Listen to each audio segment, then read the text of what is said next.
Hello. Today, you will hear a story about a man's revenge. My childhood was not easy. The mother passed away early. I almost didn't remember her. I peered at the photographs with her. Only vague pictures of the past flashed in my memory. I was still very young when she passed away. I spent all my childhood with my father. My father was not bad. But he worked a lot, was constantly on the road, so I did not see him often. He brought me gifts, tried to give me time, took care of me, but basically I spent my childhood with my grandparents. No matter how hard his father tried, he could not earn much. We didn't live in poverty, but we didn't get rich either. I never asked for more. It was a great happiness for me just to be with my father together. Studying was tight. There was no money for an expensive university. As a child, I dreamed of becoming a doctor. But life has prepared a completely different path for me. From a young age, I try to earn money. When my peers were still sitting on their parents' necks, I was already earning my first money. I also had a passion for big cars. It's not surprising that I became a truck driver.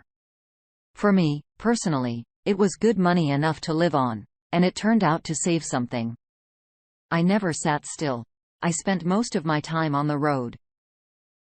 But when I returned home, I liked to have a good rest with my friends.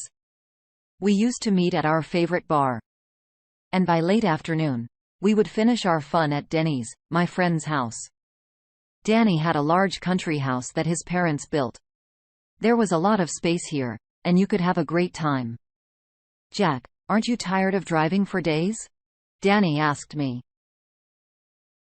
Danny, to be honest, no. I love my job. I visit various countries. I am attracted by the road. There is something in this. I tell you for sure. I answered. "Friend, in my opinion, you are just looking for an excuse for the fact that you are used to this work and do not want to change anything." Danny joked. "No. Danny, you don't understand. I would never trade my job for a boring office routine." Fine. Fine. I'd love to believe you, but you don't have a girlfriend. Why don't you meet anyone? Man, time goes by and you're still alone. Yes. Danny, do not put pressure on the patient. I would like to, of course, but so far there is number one in mind. Come on, but what about Stacy? This bartender definitely has her eye on you. And, yes, she's pretty. Cute. Danny, I'm sorry. Of course, but she's not my type. Look at him. So you won't find anyone. There was truth in Danny's words. I haven't met anyone for a long time, but I did not want to connect my life with just anyone. Somehow, after regular gatherings, I returned home. That evening, I remained sober. There was no desire drinking. So I took my drunken friends home, and I was already returning home. Then it rained heavily. Suddenly, on the side of the road, I noticed a car with flashing lights.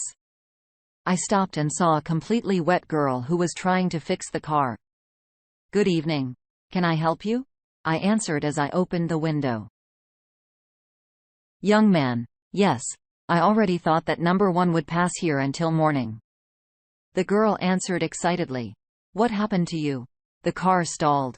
While I was trying to figure it out in the rain, my phone got wet. I can't even call a tow truck." I looked under the hood and saw that the thermostat was covered. All the antifreeze had flowed out. "Girl, I have to disappoint you. You can't fix it that easily. But don't worry. I'll call a tow truck. If you want, I can give you a lift." "Young man, I would be very grateful to you." The car was loaded by a tow truck and taken to a car service. I took the wet girl through. We met. Her name was Jessica. We chatted on the way to her house. She was very sweet and quite pretty. Then we agreed to meet again. We liked each other and ended up dating. And it's been 15 years since we got married. Life together was not as fun as it was in the first time when we just met. But I was still madly in love with Jessica. I still transported goods to various countries, so I did not have the opportunity to return home from work every day as in many other families. But on the other hand, the time that we spent together was very intense. It was passionate sex and fun parties and romantic evenings. I was happy now. I had a great desire to quickly return home where my Jessica was waiting for me. But lately, our relationship has deteriorated. Jessica started pushing me more and more. Jack, you've been on the road for so long, and your salary is not growing. I'm not saying that you make bad money, but we don't have enough for a lot. Jessica said, puzzled. Darling, what are you doing? I plow for days and earn much more than my colleagues. Jack, I have been wanting to change my car for a long time. We wanted to buy a new house, but your earnings are not enough for this. But Jessica, everything suited you before. We are not poor people. That was earlier. You are stuck in the same place. Jessica, I have, of course, plans for the future, but that won't happen today. We must be patient. Are you talking about your dreams again?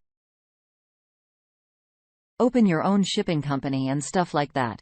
I'm tired of hearing this. Darling, these are not just words. I try. Listen, I have a friend named Mike. Do you remember? Is that the nasty guy? He's not mean. Mike is a promising businessman. And I already agreed with him that you will come for an interview.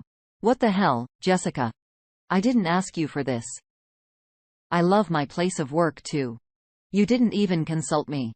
I answered angrily. Jack, just go and talk to Mike. I'm trying for us. You will earn much more. Jessica, you can't. Honey, I beg you very much. Please do this for me.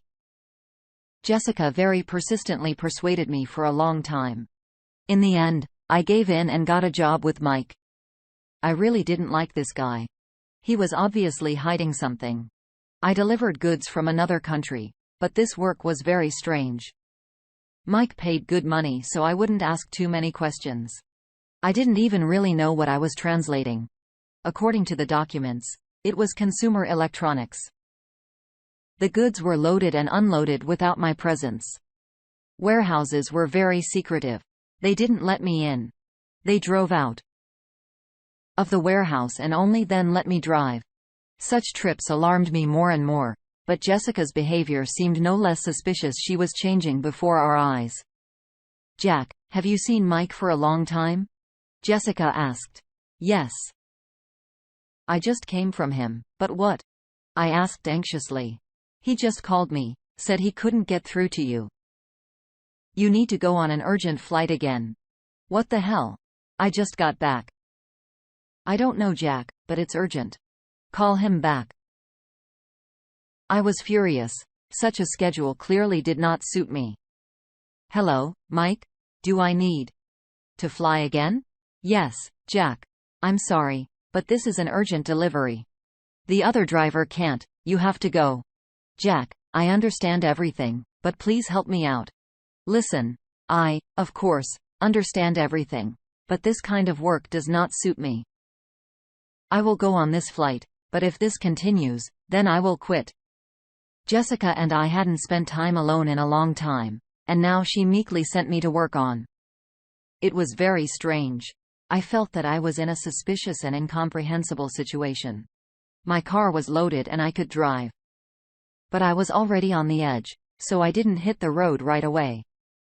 I called my friend, Danny. We agreed to meet at his country house where I could easily park my truck.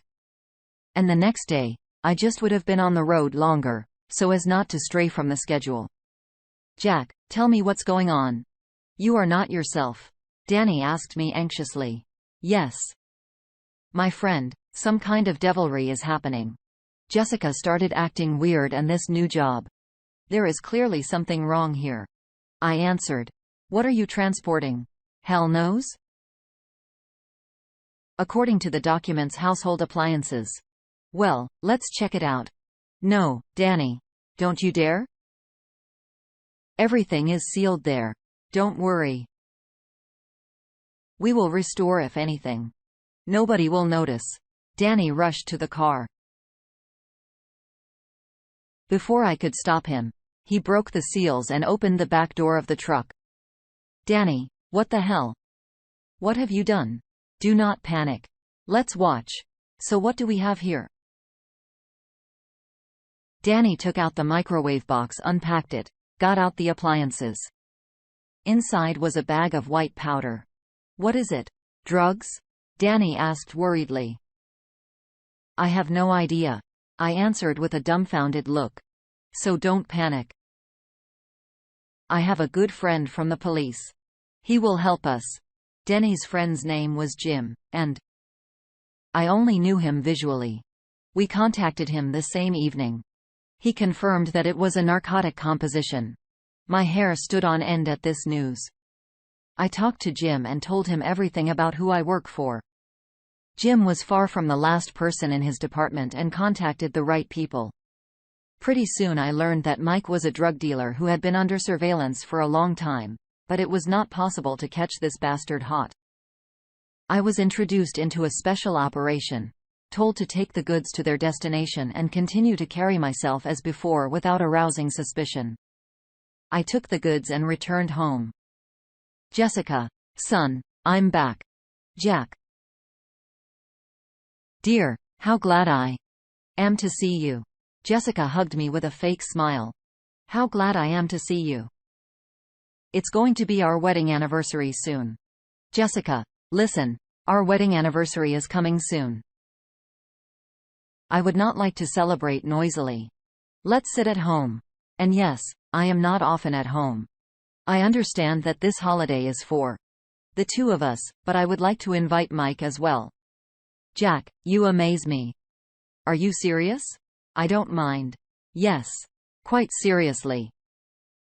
Mike has become much closer to us lately. Let's invite him. Wonderful. Jack, well, then I'll call him myself and invite him. Jessica replied with a smile. Just the day before our anniversary, Jessica said she wanted to visit her mother in the hospital. I did not believe a single word she said and decided to follow her. I discreetly followed Jessica and we stopped in front of a house. It was clearly not a hospital. The lights were on the second floor. I managed to sneak up onto the balcony on the second floor where I saw Jessica and Mike. The door to the balcony was ajar. I took out my phone, turned on the video, and quietly slipped the phone into the room. Jessica, I've been waiting for you, Mike said with a smile. Mike hurried as best she could. What's your husband just behaving like? A donkey and does not suspect anything? Where is he? He even invited you to our wedding anniversary. What can be about? Well, yes, unexpected, but nice. Never mind, we'll soon make your husband a scapegoat. And we, ourselves, will leave for Mexico with a lot of money. Yes. It would be faster. I'm already pretty tired of pretending to be a faithful wife. I was shocked by such a conversation but continued to film. Mike was not at all shy about his statements. He voiced the schemes of his machinations, and all this was clearly visible and audible on the video I filmed. After this candid speech, I witnessed how my wife began to fuck with my right in front of my eyes. Rage clouded my mind, but I held back with the last of my strength so as not to break loose. I decided to carry out my revenge more effectively. I controlled myself and quietly left this house. I had a huge deposit on my soul, but my revenge inspired hope. It was hard to keep track of Mike. He did not sit in one place. He constantly changed his place of residence. Soon, he was supposed to leave here too, but I could not let him. Here comes our wedding anniversary. The three of us sat at the table. Guys, before we start celebrating this day, I would like to show you a touching video. Mike, I promise you'll love it too. And then on the big screen, I turned on the video of their sex, which I filmed. What? What it is? Jessica exclaimed. And what does it look like? You tattered bitch. I shouted. Mike, I'm sorry. I'll rewind now. It will be more interesting for you than watching you fuck my wife. I said. I rewind too. the moment Mike was talking about all his shenanigans. Unit. Mike yelled and ran up to me. "Don't rush, creature." I shouted and hit Mike in the teeth with an iron pipe hidden in advance in the sleeve. "Bon appetit, bastard. How does metal taste? Not harsh?" I asked with annoyance. A new cheap betting obviously mixed up something in this life. "I'm only sorry for one thing. But I did not immediately see what a lying creature you are," I said to Jessica in disgust. At this time, the police broke into the house. I told Jim not long before our meeting that Mike was visiting me, and at the same time handed over the video I had filmed. Now this bastard could be safely taken. I was acquitted thanks to my assistance to the investigation. But Jessica was so unlucky she was convicted of complicity with Mike in these dirty deeds. So they are now behind bars and for a very long time. Nevertheless, I opened my own company and my business began to develop rapidly, which helped me to throw this unnecessary load of many years of lies out of my life. Dear listeners, your support is very important to us. If you like our story, please like, comment and subscribe. It's very motivating for us. We need your feedback to improve our content.